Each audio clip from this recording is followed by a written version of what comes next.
Ok les gars, partagez en masse tout le contenu que je fais sur le sujet où je renchéris encore plus pour forcer cet enculé de Michael B. Jordan, lui et ses potes de merde d'Hollywood et du cinéma à ne surtout pas toucher en live action remake et Princesse Mononoke de Hayao Miyazaki de 1997 des studios Ghibli. Et même les forcer ces enculés là, même cet enculé de Michael B. Jordan, à ne surtout pas toucher en live action ou en remake les studios Ghibli.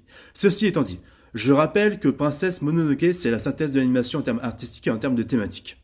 Ceci étant dit, j'en avais parlé à une personne, je vous invite à voir en détail le short précédent, une personne où, en fait, j'avais pas le droit de critiquer Michael B. Jordan sur son idée de merde, j'avais pas le droit de critiquer non plus Jonathan Majors qui avait été condamné pour violence conjugale sous prétexte que c'est des personnes noires.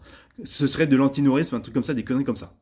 Donc, je répète juste, hein, déjà, argument de merde, parce que dans son cinéma, Michael B. Jordan joue déjà des caricatures de noirs insultantes, pour information. Et en plus, Hayao Miyazaki, dans son cinéma, a toujours dépeint des femmes fortes, compétentes, humaines. Des femmes fortes, compétentes, humaines. Ça a toujours été le style de Miyazaki de mettre en avant les femmes. Dans ses films, comme il le fait.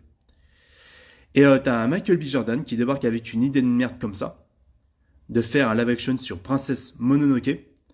Et en fait, il s'entend et il veut réengager, voilà, pour d'autres travaux ou je ne sais quoi, Jonathan Majors qui a été condamné pour violence conjugale. Alors que tu as un film comme Princesse Mononoke qui a été fait à la base pour être de l'animation, seulement de l'animation, qui en fait met en avant les femmes. Et tu as un connard comme Michael B. Jordan qui veut réengager un pote à lui qui a été condamné pour violence conjugale, c'est la dissonance cognitive. Il est où MeToo? Dans ce cas-là, c'est où MeToo? Ils sont où les gens qui gueulent au scandale là-dessus, je sais pas quoi? J'ai entendu personne là-dessus gueuler sur ce genre de choses par rapport à Michael B. Jordan. C'est lunaire. Hein.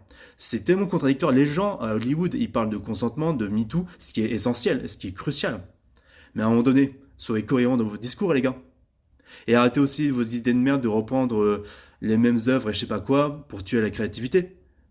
Faudrait juste être cohérent.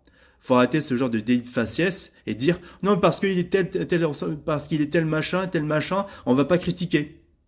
Bah si la personne fait du mal par la suite, si la personne maltraite ou fait de la merde, peu importe à quoi elle ressemble.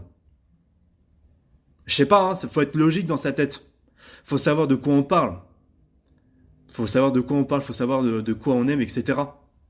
Et être cohérent avec soi-même.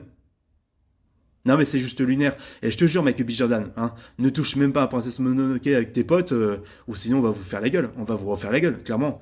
Donc va te faire foutre, Michael B. Jordan. Très clairement. Franchement, les gens,